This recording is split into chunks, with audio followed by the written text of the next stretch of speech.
Bonjour les amis, heureux de vous retrouver pour cette nouvelle Actu du Geek. Alors aujourd'hui on va parler de Elden Ring, je l'ai commencé, et oui je l'ai commencé et je vais vous donner mes premières impressions. Je vais également parler d'un consortium qui est en train de se créer, très intéressant, entre de grandes marques, en particulier TSMC, Samsung, Intel, AMD et d'autres, et on va parler de ce que c'est et qui c'est qui n'est pas dans ce consortium. On va parler aussi d'un éventuel PlayStation Showcase ou alors un State of Play qui va arriver de Sony. Pourquoi ?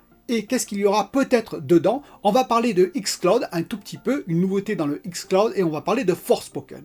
A tout de suite.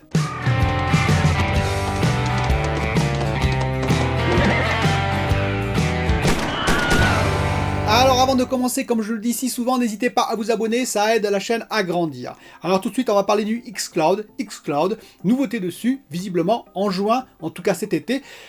La gestion du clavier souris va arriver dans le xCloud, et c'est pas si mal que ça. Vous allez me dire pourquoi, parce qu'effectivement on utilise beaucoup le xCloud plutôt sur le mobile, plutôt sur tablette, ou alors sur PC portable effectivement, mais effectivement le clavier souris pourrait être intéressant chez soi, parce que tout le monde n'a pas un PC gamer, tout le monde n'a pas d'ailleurs de console ultra puissante, et le xCloud permettrait avec un simple PC de pouvoir jouer à tous les jeux qu'on aime, sous le Game Pass en particulier.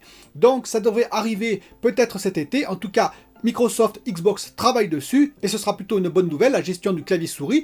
Même pourquoi pas un jour on pourrait avoir, d'ailleurs j'en ai déjà parlé, une petite console Xbox qui apparaîtrait, une console spéciale xCloud, qui gérerait le xCloud, qui aura un peu de puissance en local, mais bien moins que la Xbox Series S, parce qu'il n'en aurait pas besoin, et ainsi vous pourriez la connecter à votre téléviseur pour bénéficier du Game Pass xCloud.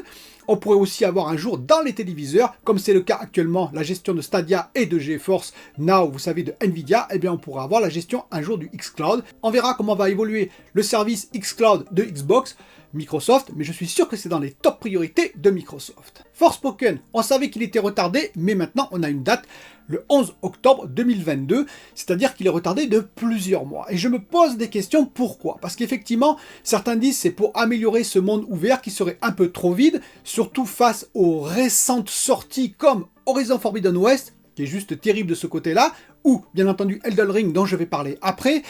Et donc ce serait difficile la comparaison s'il sortait par exemple dans un mois, voire même dans 2 mois.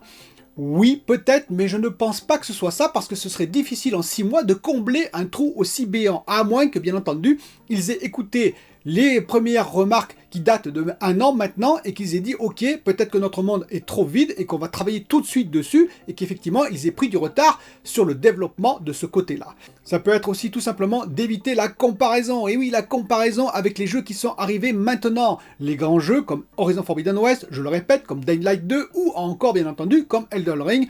Une comparaison trop proche risquerait d'être en défaveur de Forspoken Luminous Productions. Oui, mais dans quelques mois, ça ne changera pas grand-chose, car on fera la comparaison, vous vous en doutez bien, je la ferai, et beaucoup de monde la fera. Ça peut être aussi pour profiter d'une période un peu plus vide, prendre le temps de débugger un peu plus en profondeur le jeu, parce qu'en ce moment, oui, les jeux sortent quand même avec pas mal de bugs ou de problèmes techniques, il faut bien le reconnaître, et donc ainsi avoir un jeu qui soit clean de ce côté-là, et en même temps profiter d'une période, je le dis, un peu plus creuse, pour sortir le jeu quand il y aura moins de jeux concurrentiels en face, ce qui permettrait bien entendu d'acheter le jeu parce qu'on sera en manque de jeux intéressants. A voir, on attendra donc de nouvelles et de nouveaux trailers de ce jeu pour en savoir un peu plus. Alors visiblement il y a un nouvel événement qui va arriver côté PlayStation, un PlayStation Showcase ou un State of Play. Alors pourquoi déjà? Pourquoi faire ça en ce moment? Effectivement, ils l'ont reculé à cause, vous savez, de la guerre qui arrive en Ukraine, et effectivement, ils ont préféré prendre une période un peu plus calme, selon eux. Malheureusement, cette guerre risque de durer très longtemps, et donc ils vont devoir quand même faire leur PlayStation Showcase ou State of Play en mars, probablement fin mars. Et donc pourquoi faire déjà un nouvel événement? Eh bien peut-être aussi pour enfoncer un peu le clou, c'est-à-dire qu'on parle beaucoup en ce moment de PlayStation. Et oui, il y a des jeux PlayStation qui sortent, des jeux majeurs qu'on attendait, comme Horizon Forbidden West, comme Gran Turismo 7. Il y a également Sifu, une exclusivité temporaire PlayStation, plus Elden Ring bien entendu, qui mange un peu le paysage général. Et donc peut-être que c'est le moment de parler encore et encore de PlayStation, surtout qu'on a parlé également du PSVR 2, qu'on entend des bruits sur une éventuelle PS5 Pro ou PS5 Slim. Bref, lancer des messages partout comme ça permet d'occuper l'espace médiatique. Xbox reviendra, soyez-en sûrs. Peut-être qu'ils ne parlent pas en ce moment parce que justement, comme l'espace médiatique est occupé par Elden Ring et par PlayStation avec leurs jeux, en l'occurrence, leur grosse licence, il est un peu inutile d'arriver, de délivrer des messages qui seraient peut-être un peu moins forts, qui seraient totalement étouffés pour l'instant par PlayStation. Mais de quoi va-t-on parler dans ce PlayStation Showcase? Eh bien, PlayStation pourrait parler par exemple de God of War Ragnarok, de nouvelles images, qui devrait arriver, vous savez, God of War Ragnarok normalement en septembre. Il pourrait également parler du PSVR 2, qu'on attend tous, voir des jeux qui seraient dessus, peut-être d'un autre studio qui potentiellement pourrait être racheté. J'ai quelques doutes, ce n'est généralement pas dans ces interventions qu'on parle de rachat de studio, mais il pourrait parler également d'une licence Konami, une renaissance d'une licence Konami sous PlayStation, c'est-à-dire par exemple Metal Gear ou Silent Hill qui reviendrait dans un nouvel opus sous PlayStation. Alors, Hideo Kojima n'est plus à la tête des manettes de Konami, mais après tout, Silent Hill pourrait quand même revenir. C'est en tout cas les bruits qui courent sur la toile. Dites-moi vous ce que vous en pensez en commentaire.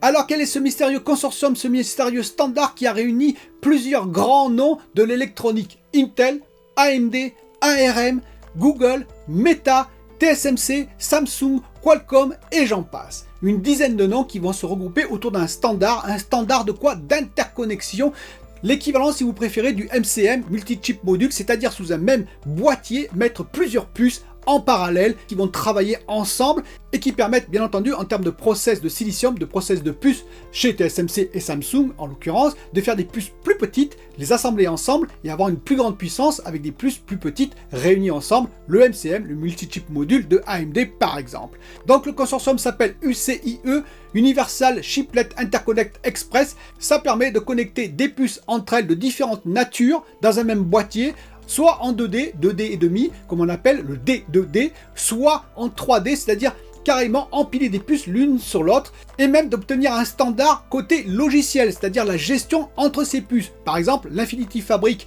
de AMD qui permet de faire communiquer les puces entre elles en MCM, et bien on aura un standard logiciel et hardware commun à toutes ces marques. Comme vous pouvez remarquer, Nvidia n'y est pas, comme vous pouvez remarquer, Apple n'y est pas non plus. Donc on verra ce que ça donne, mais c'est toujours intéressant les standards, ça permet une accélération bien entendu des développements, ça permet également d'avoir côté TSMC, Samsung et les usines d'assemblage moins de problèmes, donc c'est toujours bénéfique d'avoir des standards qui vont accélérer bien entendu la production et la facilité. Terminons par Elden Ring et mon ressenti et mon étonnement. Alors je le dis tout de suite, ce n'est pas une vidéo putaclic comme vous le savez, j'évite d'en faire. J'en ai vu par exemple sur Horizon Forbidden West avec des vignettes et des titres assez putaclic, il faut bien l'avouer. Libre à chacun de faire comme il veut. Simplement je vais donner mon premier ressenti d'Elden Ring. Je sais très bien que ce jeu va me correspondre. Je vous le dis tout de suite, j'ai fait quelques heures, j'ai envie d'y retourner, de ce monde ouvert très intéressant où je sais que je vais progresser, découvrir plein de choses. Oui, mais quand même, j'étais très surpris de cette hype qui a été faite autour de ce jeu. Alors certes par des joueurs qui adorent From Software, et ça je les comprends, puisque ayant joué à Demon's Souls, je retrouve toutes les mécaniques de Demon's Souls dans ce jeu-là, je retrouve cet univers aussi onirique, mais en même temps je retrouve un peu les défauts. Alors Demon's Souls était très beau, je vous rappelle, hein, par Bluepoint, repris par Bluepoint, très beau jeu, en l'occurrence sur la PS5, magnifique, et justement ce jeu, From Software, je le trouve graphiquement, techniquement parlant, un peu en dessous de Demon's Souls, le remake je parle. C'est-à-dire que je suis arrivé dans cet univers, qui est assez beau quand même, il ne faut pas exagérer, mais qui date. Clairement, la technique date, il ne faut pas se cacher derrière ça. La technique et même les graphiques. Je veux dire, en comparaison par exemple, juste avant j'ai fait Horizon Forbidden West,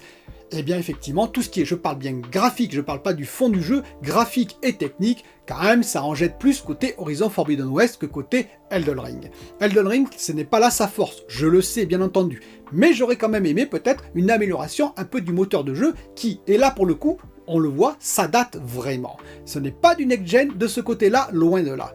Alors oui, je sais très bien ce que vous allez me dire oui, mais l'intérêt du jeu n'est pas là, mais justement, c'est ça qui me surprend, c'est cette énorme hype qu'il y a autour de ce jeu, que les gens qui appréciaient avant From Software apprécient ce jeu, je peux comprendre, les nouveaux, quelques-uns bien entendu, vont être heureux de découvrir un monde ouvert, donc de pouvoir avoir une évolution plus calibrée, mais ça reste quand même punitif, il faut bien l'avouer, vous allez faire du die and retry, et j'en sais quelque chose pour être mort quelques fois déjà, et donc ça reste quand même dans cette optique-là, dans cet univers-là, dans cette ambiance-là, From Software n'a pas changé. Alors la réflexion que je me pose, c'est est-ce que finalement ce jeu n'est pas un peu poussé aussi par la médiatisation, la surmédiatisation qu'il a eue, et bien entendu les joueurs ont suivi.